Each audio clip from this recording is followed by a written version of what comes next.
یہاں سے اب آخری گروپ شروع ہو رہا ہے. آخری منزل تو سورہ قاف سے شروع ہوئی تھی.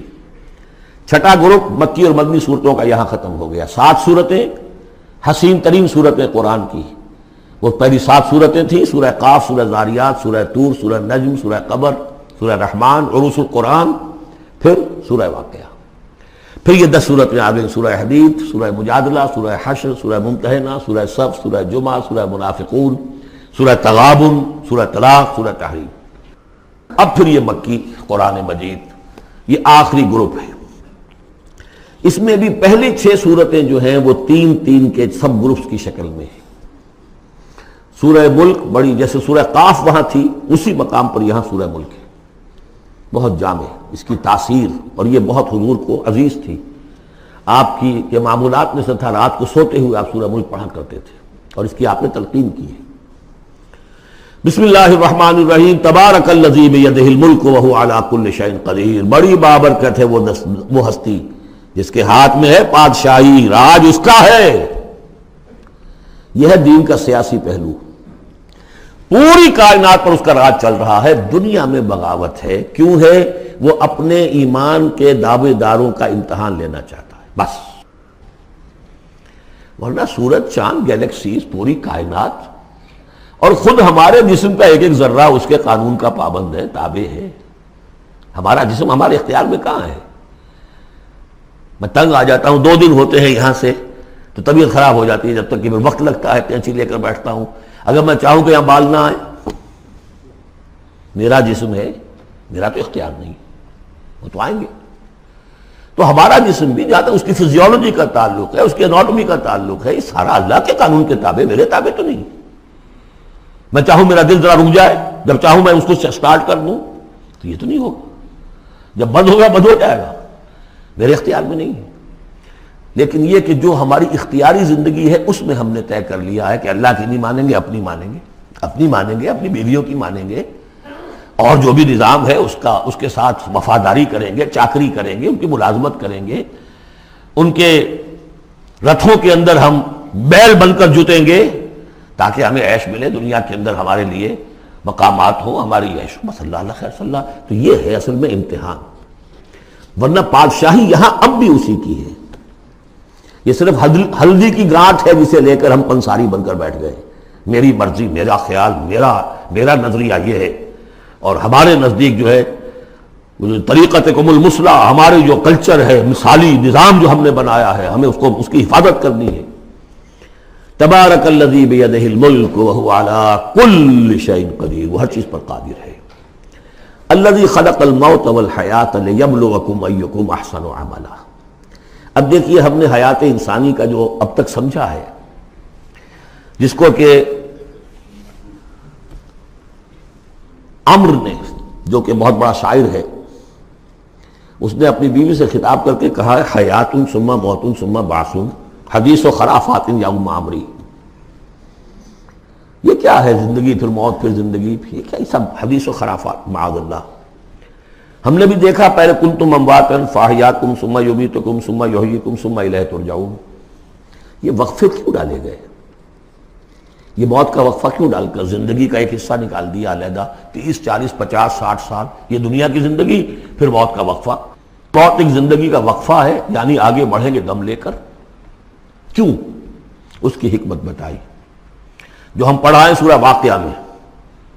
قدرنا بینکم الموت، تمہاری ہی زندگی کا تسلسل ہے جس میں ہم نے ایک وقفہ موت کا ڈال دیا ہے.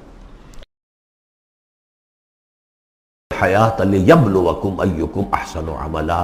یہ جو چنک علیحدہ کیا ہے یہ اس لیے کہ تمہاری آزمائش ہو، امتحان ہو، تمہیں جانچا جائے. وہ 3 گھنٹے کا امتحان ہوتا تھا جو دیتے تھے تم کبھی اسکولوں میں، اب یہ 30 برس کا سمجھ. اور واقعی 30 برس ہی ہوتے ہیں آدمی کے پاس. پہلی زندگی کے 20 25 برس ویسے گزر گئے، شعور ہی ابھی نہیں ہے.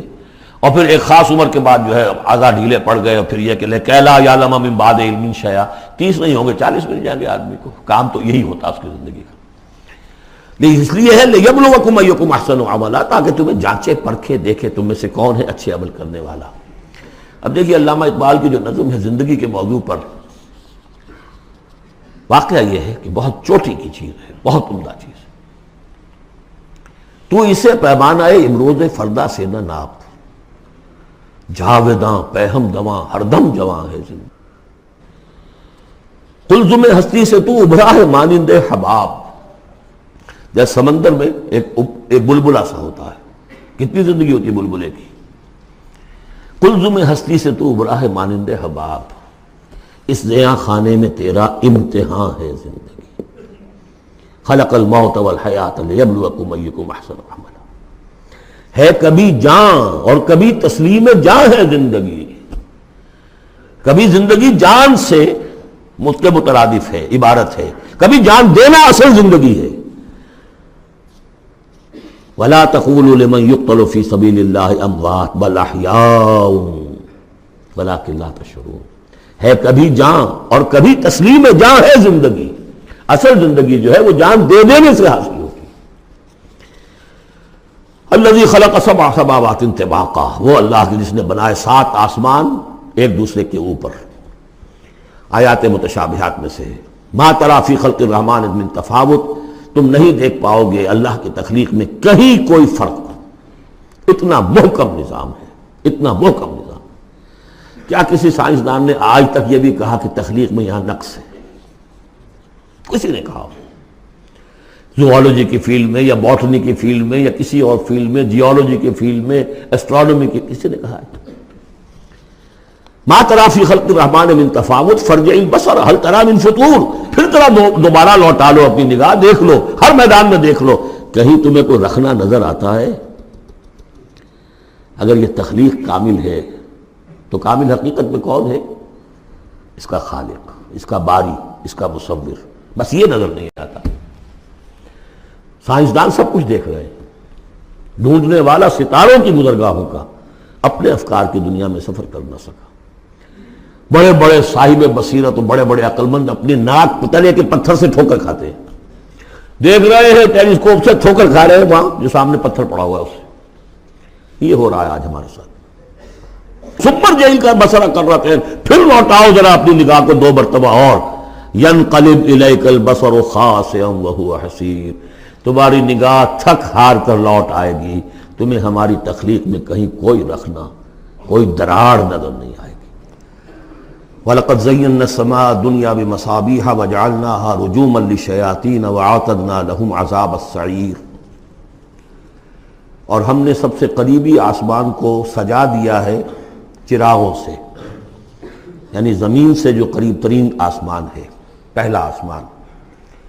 اور ان چراغوں کو ہم نے بنا دیا ہے رجومًا للشیاطین. شیاطین جن جو ہیں وہ جو کوشش کرتے ہیں اس سے باہر نکل کر، اور وہ چاہتے ہیں کہ کچھ خبریں جو ہیں وہ فرشتوں سے چرا کر لے آئیں، تو ان کو کھدیڑنے کے لیے، ان کو اوپر سنگ باری کے لیے ہم نے یہ میزائلز رکھے ہوئے ہیں.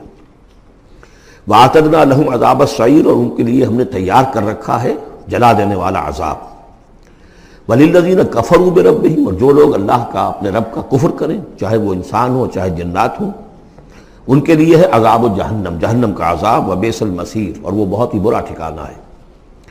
اذا القوا فیہا سمعوا لہا شہیقا وہی تفور. جب وہ اس میں جھونکے جائیں گے تو سنیں گے کہ وہ دھاڑ رہی ہوگی، اچھل کود رہی ہوگی، اس کا جوش و خروش ہوگا. جو سورہ قاف میں ہم نے پڑھا تھا کہ ہم اس سے پوچھیں گے حل امتلأت وتقول حل من مزید. وہ اور چاہے گی. جیسے کوئی بھوکا بھیڑیا ہو یا بھوکا شیر ہو اور اس کے آگے کوئی شکار ڈالا جائے تو جس طریقے سے وہ اس پر غرا کر آئے گا، تکاد تمیز من الغیظ، قریب ہوگا کہ وہ اپنے غصے سے پھٹ جائے. کلما القی فیہا فوج. جب کبھی بھی اس میں ایک فوج ڈالی جائے گی، یعنی یہ کہ ایک قوم کے بعد دوسری، دوسری کے بعد تیسری، وہ تو ہو رہا ہے. وہم یوزعون. ان کے درجہ بندی کی جائے گی، قوموں کا علیحدہ علیحدہ حساب ہوگا. سألہم خزنتہا. تو جو جہنم کے داروغہ ہیں وہ ان سے کہیں گے الم یاتکم نذیر. کیا آپ کے پاس کوئی خبردار کرنے والے نہیں آیا؟ قالوا بلا. وہ کہیں گے آیا تھا. کیوں نہیں؟ قد جاءنا نذیر. ہمارے پاس خبردار کرنے والا آیا. فکذبنا. ہم نے انہیں جھٹلا دیا تھا. وقلنا ما نزل اللہ من شیء. اور ہم نے کہا کوئی شے نہیں اتاری اللہ نے، یہ تم خام خواہ کہہ رہے ہو کہ تم پر کوئی قرآن اترا ہے یا تورات اتری ہے. ان انتم الا فی ضلال کبیر. ہم نے اس سے بھی بڑھ کر کہا کہ تم تو خود کسی گمراہی میں ہو، کھلی گمراہی میں مبتلا ہو گئے ہو، تمہیں کوئی آسیب آ گیا ہے یا کچھ اور ہو گیا ہے. وقالوا لو كنا